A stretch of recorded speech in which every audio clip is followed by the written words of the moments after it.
On peut agir simultanément sur les conditions individuelles et structurelles du pouvoir d'agir.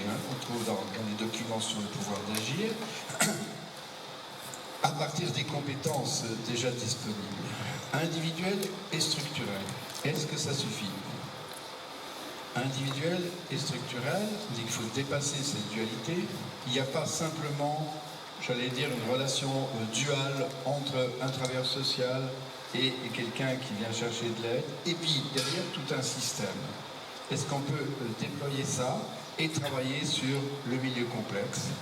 En disant un milieu complexe, c'est beaucoup d'interacteurs.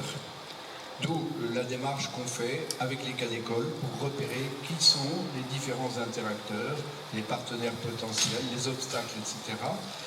Et parmi ces interacteurs, on va les considérer comme des ressources, des obstacles, des ressources.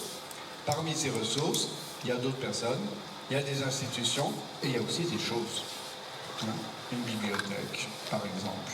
Voilà. Une piscine, une forêt, voilà, et des outils, des machines, etc. Et donc à ce moment-là, plutôt que de parler du système en général ou structurel, de voir chaque milieu a sa singularité, chaque milieu est un écosystème.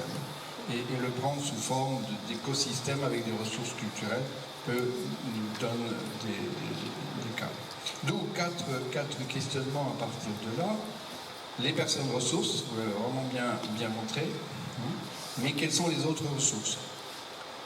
Comment valoriser cette diversité culturelle des ressources? Aussi, Bossé parle de deux expertises, du croisement en général de deux expertises.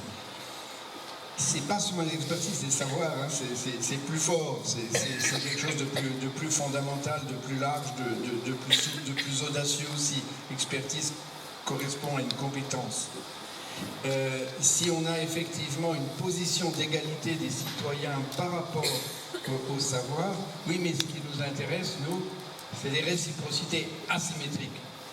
C'est-à-dire qu'il y a des gens qui savent plus, voilà. Et c'est pas forcément celui qui est dans la hiérarchie qui sait plus, évidemment.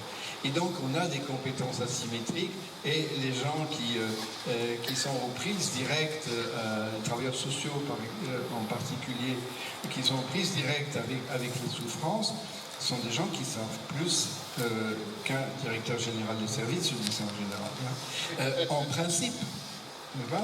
Et un directeur général, un coordinateur, quel qu'il soit, a comme première fonction de pouvoir recueillir et valoriser ce savoir. Mais avec cette difficulté que ce savoir, évidemment, conteste radicalement ce qu'il y a comme désordre établi. Donc c'est pas du tout facile à faire remonter ces savoirs, puisque c'est des savoirs qui montrent des échecs. Voilà.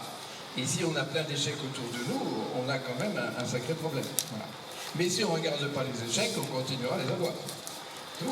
L'importance, effectivement, d'avoir cette capacité de chercher des réciprocités asymétriques.